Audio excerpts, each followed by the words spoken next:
디지털 값을 아날로그 신호로 변환하는 아날로그 투 디지털 컨버트 기본적인 원리와 회로 구현 방법 몇 가지를 소개하도록 하겠습니다. DAC는 디지털 시스템에서 코드로 표현되어 있는 값을 아날로그 전류 또는 전압 신호로 변환하는 것으로, 흔히 DAC 출력에 아날로그 필터를 추가하여 출력 파형의 고저파 성분을 제거하기도 합니다. 디지털 시스템은 가상적인 세계에서 이산시간 간격으로 코드로 표현된 양자화된 값을 처리하지만, 아날로그 시스템은 실제 물리적인 세계에서 연속적인 값과 시간에 변화하는 신호 파형을 다루는 것으로 DAC는 이들 간의 변환을 수행합니다. DAC를 설명하기 전에 디지털에서 값을 표현하는 방법인 코드에 대하여 몇 가지 예를 들겠습니다. 가장 대표적으로는 이진수를 적용한 바이너리 코드가 있으며, 값이 증가할수록 하위 비트에서부터 1을 채워가는 서머미터 코드, 값이 하나씩 증가할 때마다 비트 1개만이 변화하는 그레이 코드 등이 사용되기도 합니다.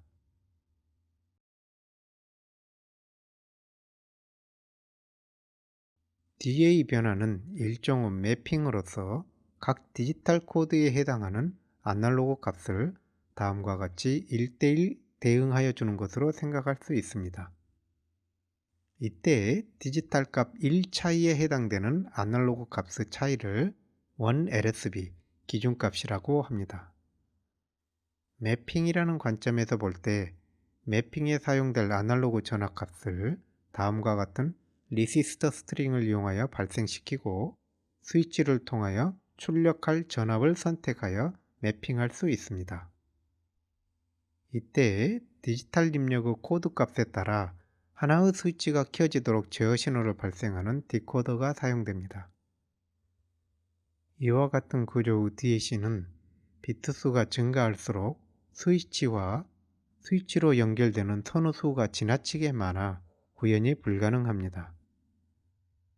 또한 출력 노드 커패시터를 구동하여 원하는 전압에 도달하기 위해서는 전류가 다수 개의 저항을 지나야 하기 때문에 RCC 상수가 커서 빠른 동작을 하기 어려울 뿐만 아니라, 디코더는 최소 비트 수만큼의 게이트를 지나야 하기 때문에 디코더에서도 지연 시간이 발생합니다. 디코더로부터 스위치로 가는 선의 수를 줄이기 위하여 스위치를 트리 구조로 배열하는 경우 디코더가 필요 없지만, 비트 수만큼의 스위치를 지나야 하기 때문에 RCC 상수가 커서 더욱 고속 동작하기가 어렵습니다. 따라서 이러한 구조는 매우 제한적인 응용 분야에서만 적용할 수 있습니다. 선택 스위치의 복잡성을 해소하기 위한 방법으로 바이너리 웨이티드 DAC 구조가 있습니다. 바이너리 코드의 각 비트가 2의 승수로 가중치를 갖기 때문에 디지털 코드에 해당되는 값은 다음과 같이 계산된다는 특징을 이용하여 이러한 계산을 수행하는 회로를 실현할 수 있습니다. 이를 위하여 다음과 같이 각 비트를 가중치와 스위치로 구현하고, 해당 비트 디지털 값에 따라 스위치를 온, 오프 할 때 해당하는 비트 가중치를 2의 승수로 배열하면 계산식에서 DI와 2의 i승의 곱을 구할 수 있습니다. 각 비트의 출력값을 모두 더하고 입력으로 기준 전압을 가하여 주면 출력값은 디지털 코드가 값으로 변환된 아날로그 출력이 나오게 됩니다. 이러한 개념을 저항을 이용한 회로로 구현할 수 있는데, 각 비트를 다음과 같이 2의 승수값이 주어진 저항과 선택 스위치로 구성합니다. 스위치를 통하여 선택된 저항에 흐르는 전류 합은 트랜스 임피던스 앰프를 이용하여 전압으로 환산할 수 있습니다. 이때 전류가 합하여지는 이 노드는 버추얼 그라운드가 됩니다. 저항의 반대쪽 단자에 기준 전압을 인가하면 기준 전압을 저항으로 나눈 값에 해당하는 전류가 각 저항에 흐르게 되는데, 이 전류가 이의 승수로 가중치가 곱하여진 값이 되기 때문에 위에서 설명한 개념을 구현하고 있습니다. 이 구조에서 저항의 역할은 기준 전압을 이의 배수가 곱하여진 전류로 변환하는 것이기 때문에 동일한 원리를 전류 복사 회로를 사용하여 구현할 수 있습니다. 다음과 같은 전류 복사 회로에서 기준 전류를 비트 수만큼 복사하는데 각 복사하는 트랜지스터 크기를 이의 승수로 설정하면 각 트랜지스터의 전류는 이의 승수가 됩니다. 이 전류를 스위치를 사용하여 선택하여 합하면 저항을 사용하는 것과 동일한 원리로 동작하게 됩니다. 저항이나 트랜지스터보다는 비교적 정밀도가 높은 커패시터를 이용하여 스위치드 캐패시터 회로로 바이너리 웨이티드 DAC를 구현할 수 있습니다.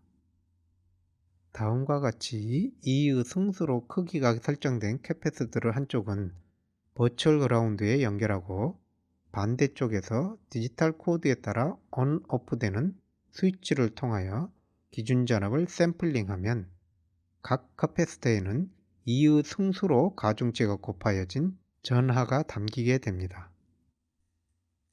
샘플링 페이지가 끝난 후 캐패시터를 그라운드로 연결하면 캐패시터 전압이 0이 되어야 하기 때문에 각 캐패시터의 전하가 버추얼 그라운드 라인을 통하여 피드백 캐패시터로 이동하게 되어 피드백 캐패시터에는 가중치가 곱하여진 전하가 합하여짐으로써 출력 전압이 발생합니다.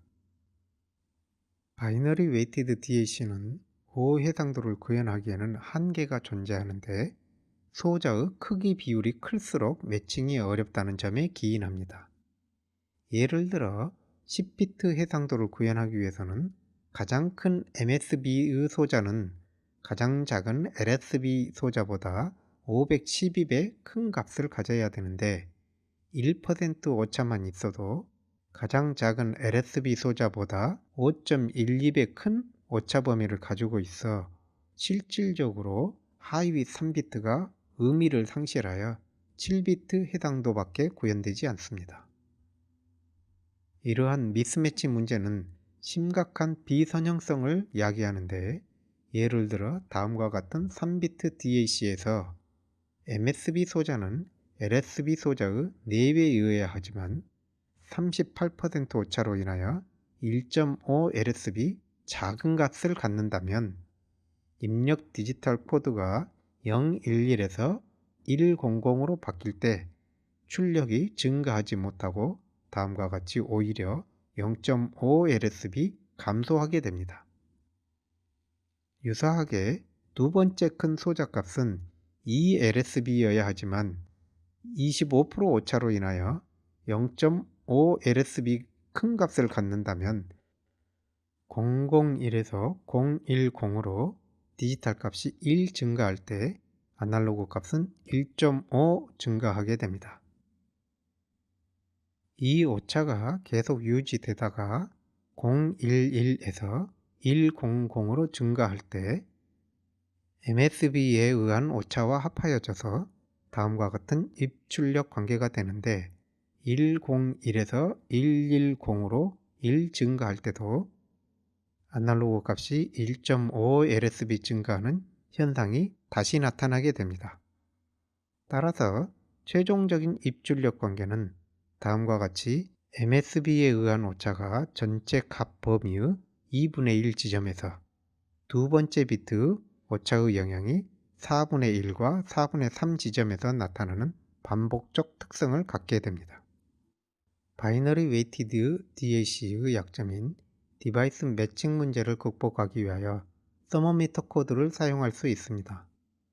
서머미터 코드 DAC는 모든 소자를 동일한 크기로 단위셀을 구성하고 디지털 값이 1 증가할 때마다 단위셀을 하나씩 추가로 선택하여 아날로그 값을 증가시켜가는 방법을 이용하기 때문에 선형성이 좋고 반드시 단조 증가하는 특성 곡선을 갖게 됩니다. 그러나 단위셀의 수와 바이너리 투 서머미터 디코더의 복잡도가 비트 수가 증가함에 따라 2의 n승으로 증가하기 때문에 면적이 매우 커진다는 단점이 있습니다.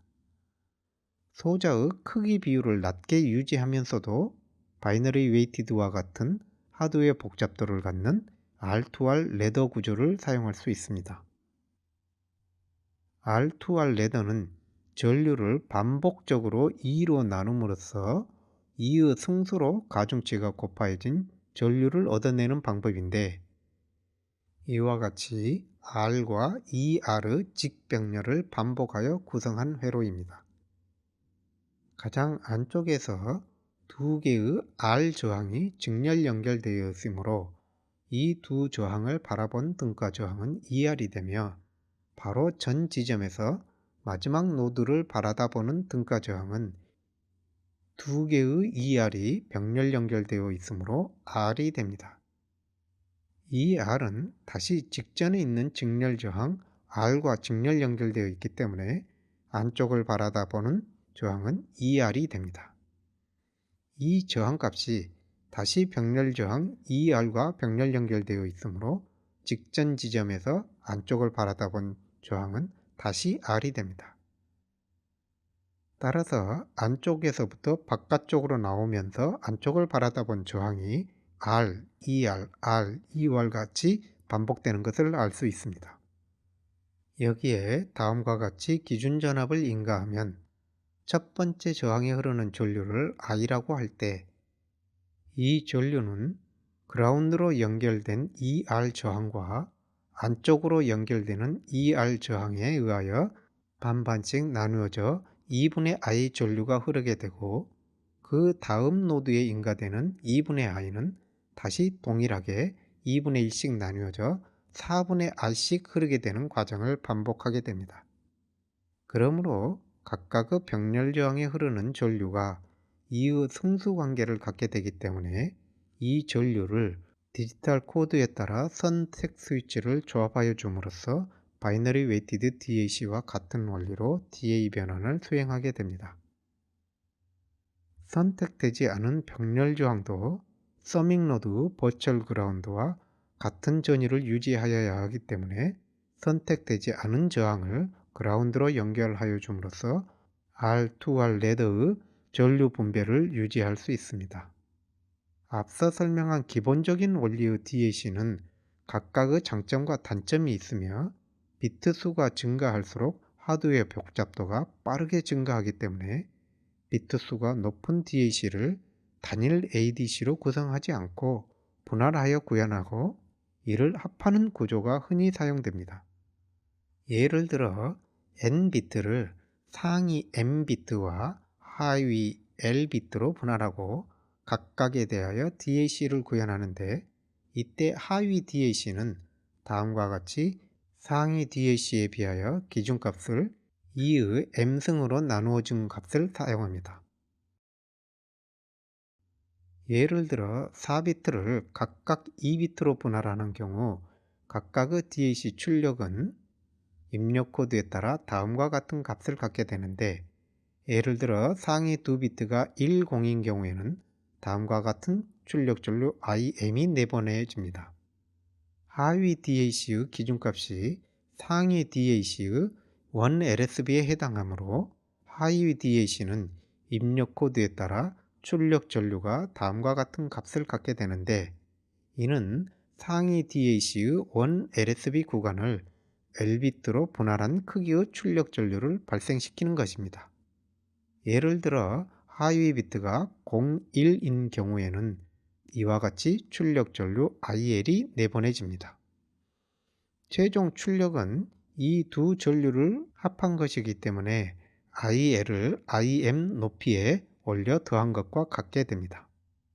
이 전류값은 4비트 DAC를 이용하여 전체 구간을 2의 4승계의 구간으로 나눈 것과 동일한 출력 전류값을 갖게 됩니다. 각 DAC는 앞서 설명한 구조 중 서로 다른 구조를 사용하는 것이 가능하며 분할의 비율도 선택할 수 있기 때문에 다양한 조합이 가능하며 응용 분야에 따라 요구되는 성능을 만족하는 최적한 조합을 찾아 설계하게 됩니다. DAC와는 반대로 아날로그를 디지털로 변환하는 아날로그 투 디지털 컨버터에 대하여 설명하겠습니다. 가장 먼저 컨티뉴어스 타임인 아날로그 신호를 디스크리트 타임으로 변환하기 위해서는 스위치와 커패시터를 이용하여 입력 전압을 커패시터에 저장하여 단위시간 간격 동안 유지하는 샘플 앤 홀드 회로가 필요합니다. 정보를 한정된 개수 구간으로 나누어 표현하기 위하여 퀀타이저를 이용하여 샘플링된 전압을 양자화하고 입력이 분할된 구간 중 어디에 해당하는지를 인코더를 이용하여 코드화함으로써 AD 변환을 수행할 수 있습니다. 모든 디지털 시스템은 실제 세계와 연결되기 위하여 ADC 또는 DAC를 필요로 하는데, 예를 들어 이더넷과 같은 유선 네트워크, 와이파이와 같은 무선 네트워크, 이동통신, 메모리나 하드디스크와 같은 데이터 저장, 디스플레이, 음성 및 영상 녹화, 인식 및 지능 시스템, 센서, 로봇과 같은 모든 IT 응용 시스템에서 ADC, DAC를 필요로 합니다. 디지털 시스템은 평균적으로 대략 매 5년마다 성능이 10배씩 향상되고 있는 것에 반하여 ADC 기술은 10년에 50% 정도의 성능 향상이 이루어지고 있어 ADC의 속도, 해상도, 잡음, 선형성, 전력 소모, 면적과 같은 성능의 한계가 모든 IT 시스템의 성능을 제한하는 요소가 되고 있습니다. AD 변환의 기본적인 원리에 대하여 설명하겠습니다. 우선 변환하고자 하는 전체 아날로그 값의 범위를 몇 개의 구간으로 나눌지를 정하는데 통상 2의 n승계의 구간으로 나눕니다. 샘플된 입력값과 구간을 나누는 기준값을 순차적으로 비교하여 입력의 발의 아래쪽 기준이 어떤 것인지를 찾아 입력이 속한 구간을 결정합니다. 결정된 구간이 몇 번째 구간인지를 디지털 값으로 표현함으로써 아날로그 전압과 디지털 코드 사이의 매핑을 실현할 수 있습니다. 예를 들어 아날로그 입력 범위를 이와 같이 4개의 구간으로 나눈다면 이는 2비트 ADC에 해당하며, 입력 신호가 이 정도 크기라면 이 입력 전압을 각 구간을 나누는 기준 전압과 비교하는데 비교기의 출력은 어느 값이 큰가에 따라 0 또는 1로 표현됩니다.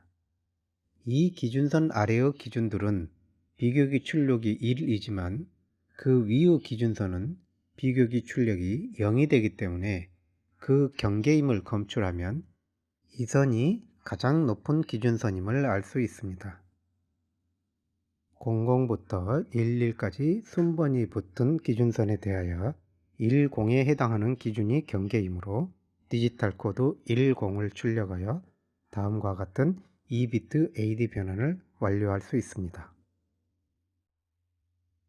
ADC의 가장 기본적인 원리가 각 구간을 구분하는 기준값과 입력값을 비교하여 입력이 속한 구간을 찾아내는 것인데, 비교를 위한 기준값을 제시하는 방법 4가지를 설명하겠습니다.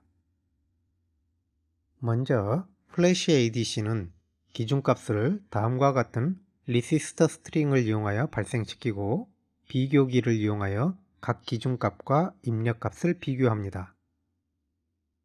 비교기들의 출력 C0, C1, C2는 입력 신호의 크기가 증가함에 따라 다음과 같이 아래쪽 비교기부터 순차적으로 1로 변화되는 서머미터 코드로 표현됩니다. 이 서머미터 코드를 논리 회로를 이용하여 바이너리 코드로 변환하여 출력함으로써 AD 변환을 구현할 수 있습니다.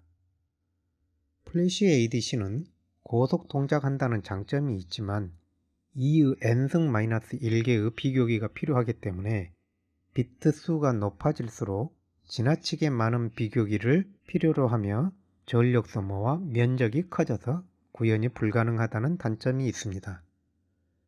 플래시 ADC와는 정반대의 방법으로 기준값을 제시하는 구조로 싱글 슬롭 ADC가 있습니다. 싱글 슬롭 ADC에서는 기준값과의 비교를 병렬적으로 수행하지 않고 기준값을 시간에 따라 증가시켜 가면서 입력값과 비교합니다. 0에서부터 시간에 따라 증가하는 램프 기준값이 입력값을 초과하는 시점에 비교기 출력이 변화되는데 램프 시작 시점에서부터 비교기 출력이 바뀌기까지의 소요된 시간은 램프 기울기가 주어진 경우 다음과 같은 관계를 갖게 됩니다. 이 시간은 일정한 주파수 클럭을 사용하는 카운터를 이용하여 측정할 수 있으며 램프 시작 시에 카운터를 리셋하고 비교기 출력이 변화될 때 카운터를 정지시키면 카운터 값이 다음과 같이 아날로그 값을 디지털 값으로 변환한 코드를 갖게 되어 AD 변환을 구현할 수 있습니다. 싱글 슬롭 ADC는 구조가 매우 간단하다는 장점이 있지만 2의 n승 마이너스 1개의 비교기 대신 매 샘플에 대하여 2의 n승 마이너스 1개의 클럭이 필요하기 때문에 높은 샘플링 레이트를 갖는 ADC를 구현하기 어렵다는 단점이 있습니다. 이러한 싱글 슬롭 ADC의 한계를 완화하기 위한 트래킹 ADC 구조가 있습니다. 플래시 ADC는 분할된 전 구간을 동시에 탐색하는 것이며 싱글 슬롭 ADC는 가장 작은 값에서부터 순차적으로 탐색하는 방법에 해당합니다. 한편 현재 디지털 값을 기반으로 그 인접 구간만을 탐색하여 현재 값보다 큰 값이 되어야 하는지 또는 작은 값이 되어야 하는지만을 판단하여 입력의 디지털 값이 아날로그 값을 찾아가는 방법이 있을 수 있습니다. 이러한 동작을 위하여 싱글 슬롭 ADC의 카운터를 업다운 카운터로 대체하여 현재 디지털 값을 유지하게 하고 이 디지털 값을 DA 변환하여 비교기의 기준값으로 제시합니다. 입력이 제시된 기준값보다 크면 카운터 값을 증가시키고 기준값보다 작으면 카운터 값을 감소시키면 기준값이 지속적으로 입력값을 따라가게 됩니다. 그러므로 카운터 값은 현재의 아날로그 입력값에 상응하는 디지털 값으로 지속적으로 업데이트 됩니다. 그러나 트래킹 ADC는 급격히 변화하는 입력 신호를 디지털 값이 따라가지 못하는 래그 현상이 발생할 수 있다는 한계가 있습니다. 입력값이 속하는 구간을 탐색하는 또 다른 방법으로 일종의 트리 서치 방법인 Successive Approximation을 사용할 수 있습니다. Successive Approximation에서는 현재 비교 결과에 따라 절반의 탐색 영역을 버리고 추가적으로 보다 자세한 탐색이 필요한 영역의 중간으로 다음 탐색을 위한 기준을 옮김으로써 탐색 범위를 절반씩 줄여가는 방법입니다.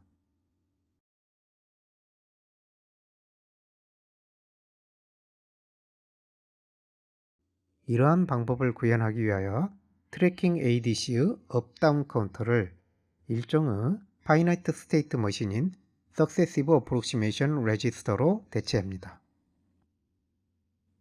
초기에 레지스터 값을 0으로 리셋하고 샘플된 입력을 비교기에 가한 후 다음과 같은 Successive Approximation 사이클을 비트 수만큼 반복합니다.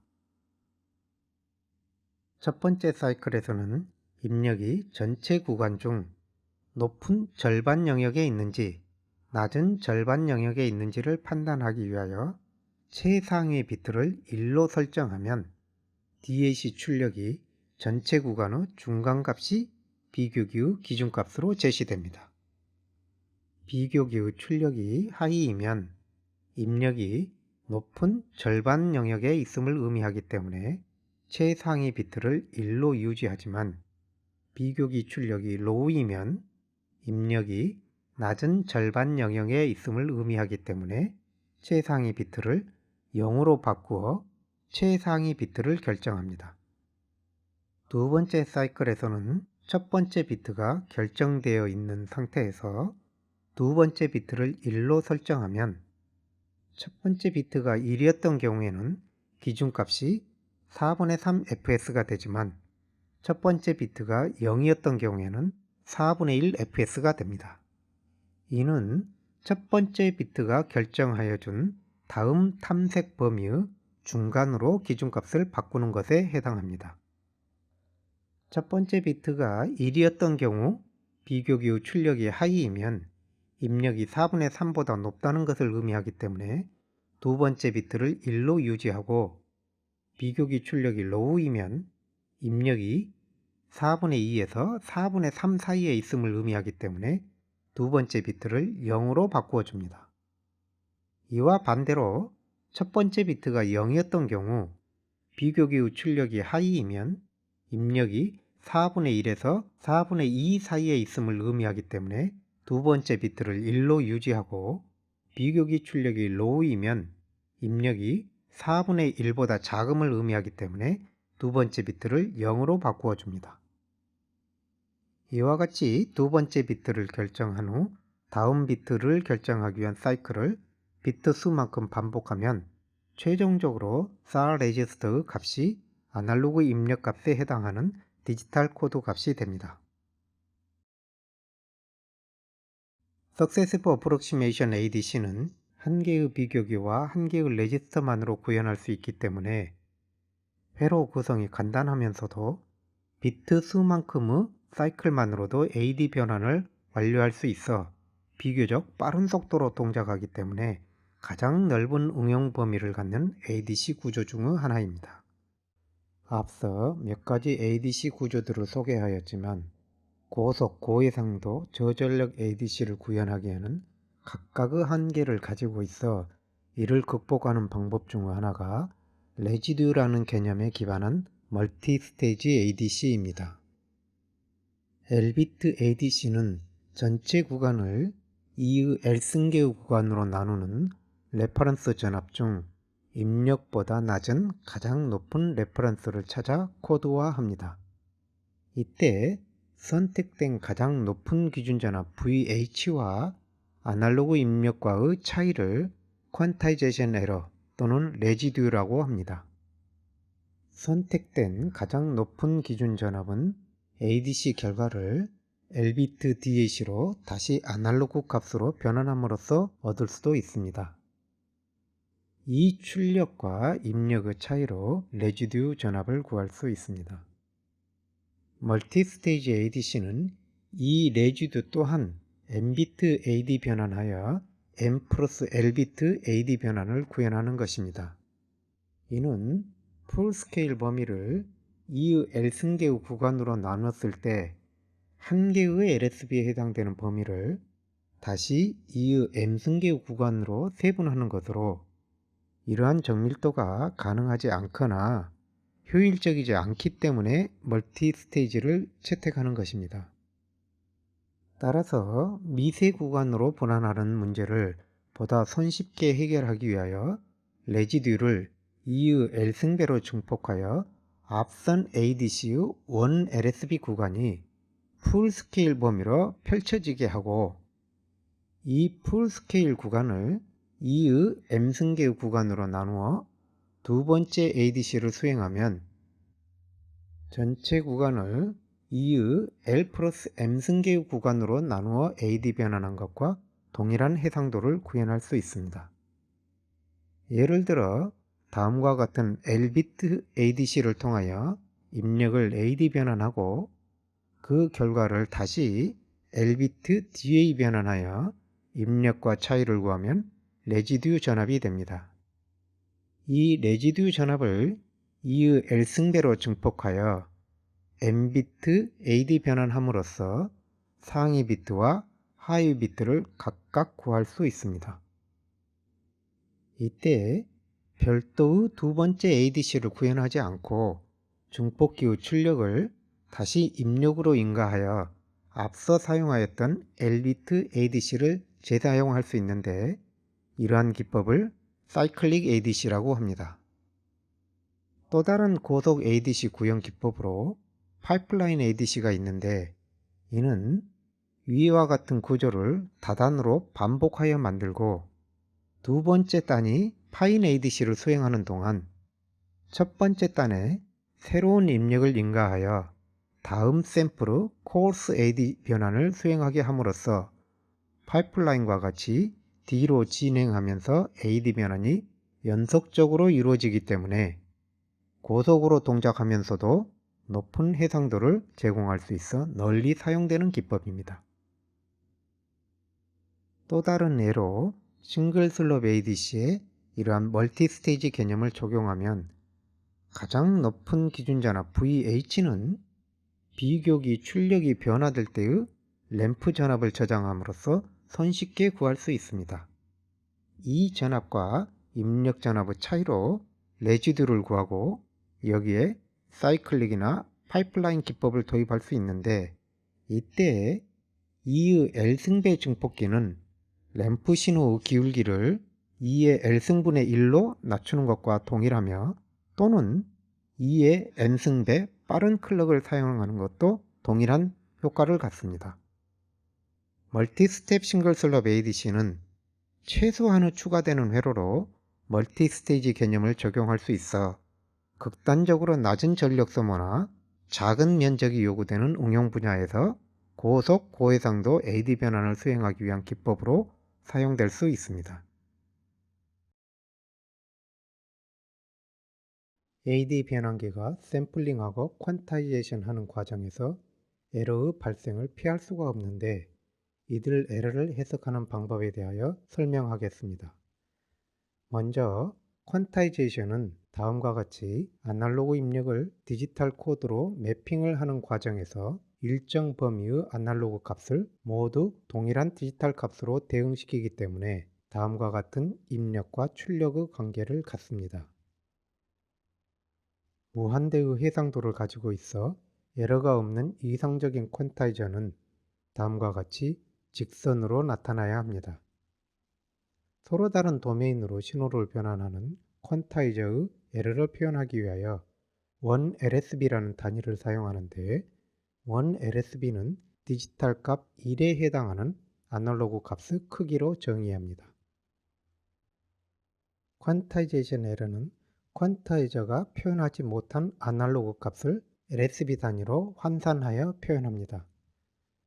아날로그 입력에 따른 에러를 그려보면 다음과 같이 마이너스 2분의 1 LSB에서부터 플러스 2분의 1 LSB까지 선형적으로 증가하다가 다시 마이너스 2분의 1 LSB가 되는 패턴이 1 LSB 간격으로 반복되어 나타나게 됩니다. 아날로그 입력 신호가 임의의 값을 갖는다면 에러의 확률 분포 함수는 마이너스 2분의 1 LSB에서부터 2분의 1 LSB까지 유니폼 디스트리뷰션을 갖게 되며, 그에 따라 에러의 RMS 값을 계산하여 보면 다음과 같이 1 LSB의 스퀘어 루트 12분의 1임을 알 수 있습니다. 퀀타이제이션 과정에서 발생하는 에러를 잡음으로 해석할 수 있는데, 시누소이달 입력에 대한 퀀타이제이션 에러의 파형은 다음의 예와 같이 해상도가 높을수록 작은 값을 갖습니다. 마이너스 0.5에서부터 플러스 0.5까지 변화하며 진동하는 진폭이 1인 아날로그 시누소이달 신호의 RMS 값은 다음과 같이 구하여지는데, 마이너스 0.5부터 플러스 0.5까지를 n비트로 퀀타이즈한 신호의 진폭은 2의 n승 LSB가 됩니다. 그에 따라 신호대 잡음비 SNR을 구하여 보면 다음과 같이 비트당 6.02dB로 구하여집니다. 이는 1비트로 퀀타이즈된 사인웨이브는 SNR이 6.02dB가 되며 10비트로 퀀타이즈된 사인웨이브는 SNR이 60.2dB가 됨을 의미합니다. 이러한 SNR은 이상적인 퀀타이저의 해상도만을 고려한 것으로 실제 AD 변환에서는 샘플링이 수반되기 때문에 샘플링 주파수가 무한히 높지 않으면 샘플링 과정에서도 에러가 발생합니다. 또한 샘플링하는 시점의 불확실성인 지터에 의해서도 잡음이 발생하는데, 이러한 샘플링 시간에 따른 에러는 다음과 같이 시간 간격과 신호 기울기의 곱으로 어림산할 수 있습니다. 따라서 주파수가 오메가인 사인웨이브의 에러는 다음과 같이 구하여지며, 그에 따라 SNR을 구하여 보면 신호의 주기와 지터 시간과의 비율의 비례함을 알 수 있습니다. 마찬가지로 샘플링 과정 자체가 발생시키는 에러에 따른 SNR은 신호의 주기와 샘플링 시간 간격의 비율의 비례함을 알 수 있습니다. 잡음을 손쉽게 해석하기 위하여 신호의 스펙트럼을 구하여 관찰하는데, 시누소이달 신호에 대한 퀀타이제이션 노이즈는 신호 주파수 배수로 컬러 노이즈를 나타내며, 지터 잡음은 랜덤하기 때문에 화이트 노이즈로 나타나게 됩니다. 신호를 샘플링하는 경우 모든 잡음 전력은 샘플링 주파수 내에 존재하여야 되기 때문에 싱글톤 입력 신호에 대한 AD 변환기의 출력은 다음과 같은 스펙트럼을 갖게 됩니다. 입력 신호가 음성과 같이 한정된 밴드위스를 갖는 아비트러리 파형인 경우 퀀타이제이션 노이즈도 샘플링 주파수 범위 내에서 스프레드된 화이트 노이즈로 나타나기 때문에 다음과 같이 신호 스펙트럼과 노이즈 플로어로 나타나게 되며 샘플링에 의한 이미지 스펙트럼이 반복되어 나타나게 됩니다. AD 변환기는 앞서 설명한 랜덤한 잡음뿐만 아니라 고정된 패턴의 스태틱 non 아이디얼리티도 가지고 있습니다. 모든 ADC는 불특정한 값을 갖는 옵셋과 게인 에러를 갖게 되는데, 옵셋은 주로 입력단 회로의 옵셋에 기인하여 다음과 같이 트랜스퍼 커브가 원점을 지나지 않고 수직 또는 수평으로 시프트된 경우를 말합니다. 게인 에러는 트랜스퍼 커브의 기울기가 달라지는 것으로 주로 AD 변환기의 기준 전압의 변화에 의해 원 LSV 값이 크거나 작은 값을 갖기 때문입니다. AD 변환기는 여러 요인으로 인하여 비선형성을 갖게 되는데, 비선형성을 나타내는 가장 기본적인 지표 중 하나가 DNL입니다. ADC 각 구간의 길이는 일정하여야 하지만 여러 요인으로 오차를 갖게 되는데, DNL은 각 구간의 길이가 평균 길이 1LSB보다 짧거나 긴 정도를 나타냅니다. 예를 들어 실제 트랜스퍼 커브가 다음과 같은 경우 첫 번째 구간의 길이가 0.75델타이며 두 번째 구간의 길이는 델타, 세 번째 구간은 1.5델타, 네 번째 구간의 길이는 0.75델타이기 때문에 평균 길이는 델타이며, 평균 길이와 각 구간 길이의 차이인 DNL은 각각 다음과 같이 구하여집니다. 디지털 값에 따라 각 구간에서의 DNL 플롯을 다음과 같이 그릴 수 있으며, 최대 DNL을 해당 ADC의 DNL 성능 지표로 제시합니다. 또 다른 비선형성 지표로 INL이 있는데, INL은 DNL의 누적 특성을 나타냅니다. 예를 들어 다음과 같은 트랜스퍼 커브 특성을 목표로 설계된 ADC가 실제 측정된 커브가 다음과 같이 휘어질 수 있습니다. 이 예에서는 아래쪽 구간들에서는 DNL이 마이너스 0.5델타이며 중간에서는 DNL이 0이며 위쪽 구간에서는 DNL이 플러스 0.5델타인 경우로 음수 DNL이 반복적으로 나와 커브 기울기가 높아졌다가 이후 양수 DNL이 반복적으로 나와 커브 기울기가 낮아지기 때문에 위로 볼록한 형태를 띠게 됩니다. 이러한 커브에 대하여 DNL 그래프를 그려보면 다음과 같이 구하여지고, 이에 대하여 누적 그래프를 그려 INL 그래프를 다음과 같이 구할 수 있습니다. 이 누적 그래프 최대값이 해당 ADC의 INL 성능 지표가 됩니다. 이러한 비선형성은 스펙트럼을 통하여 분석할 수도 있습니다. 비선형성에 의한 트랜스퍼 커브 고차항은 신호들의 곱이 이루어지도록 하여 입력된 신호 주파수, 배수가 되는 주파수에 하모닉들이 발생합니다.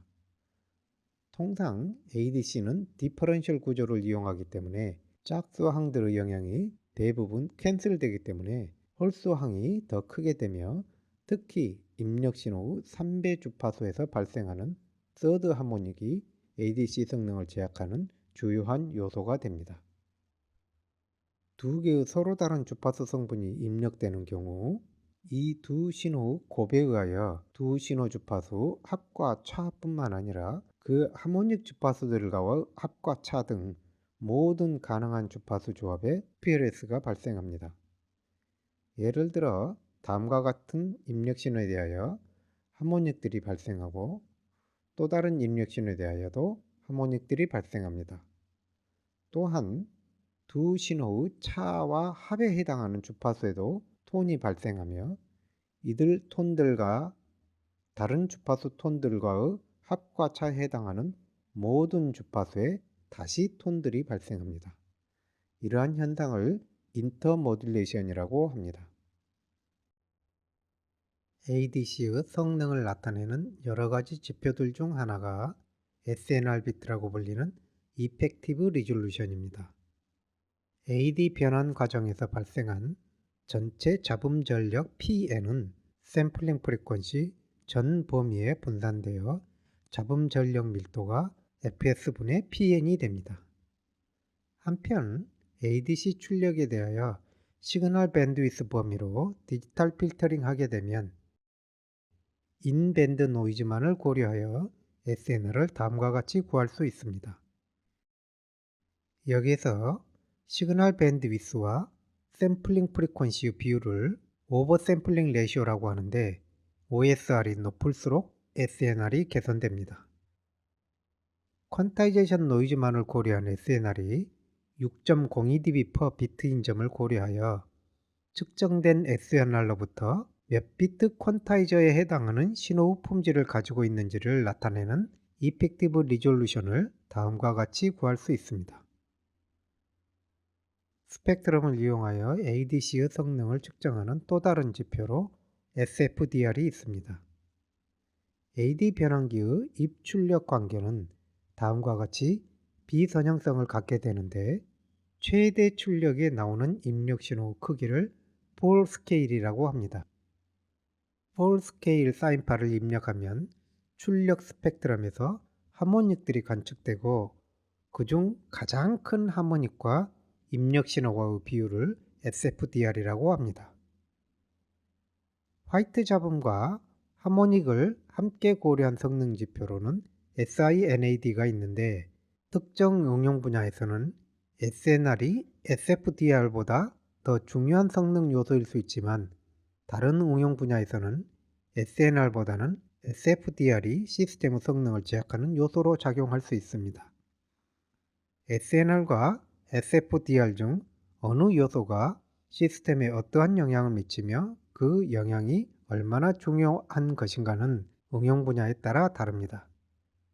다만 화이트 잡음 전력이나 하모닉 전력 모두 신호 이외의 불필요한 성분이므로 두 전력을 모두 고려한 성능 지표가 SINAD입니다. 궁극적으로 ADC의 성능을 종합적으로 나타내는 지표가 다이나믹 레인지와 이펙티브 리졸루션 밴드위스입니다. 잡음과 왜곡이 고정된 값이라면 입력 신호 크기가 커질수록 그에 비례하여 SNR이 선형적으로 증가하여야 하지만 실제 측정된 ADC의 SNR 특성은 작은 신호와 큰 신호에서 SNR이 빠르게 나빠지게 됩니다. 여기에서 신호와 잡음을 구분할 수 없는 SNR이 0dB일 때의 신호의 크기와 SNR이 가장 높을 때의 입력 신호의 크기의 비율을 다이나믹 레인지라고 합니다.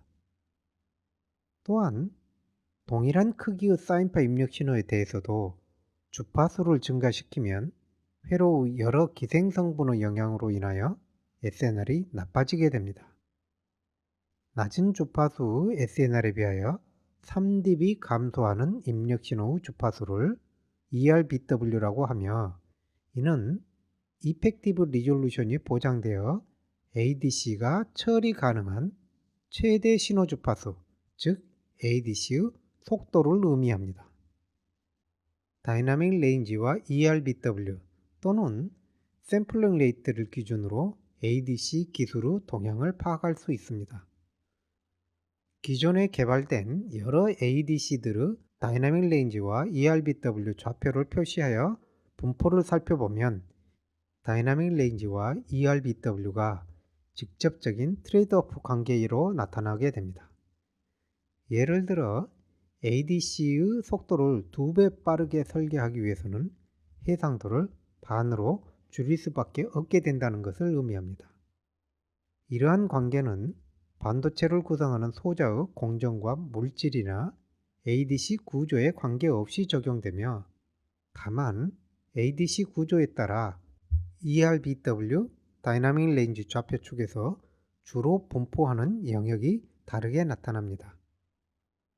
전반적으로 기술이 발전하였다는 것은 이 분포가 전체적으로 우상 방향으로 올라가는 것인데, ADC 기술 발전 속도는 매우 느릴 뿐만 아니라 개별 ADC로는 물리적인 한계에 근접하여 있는 상황으로 새로운 개념의 AD 변환 기술 도출이 요구됩니다.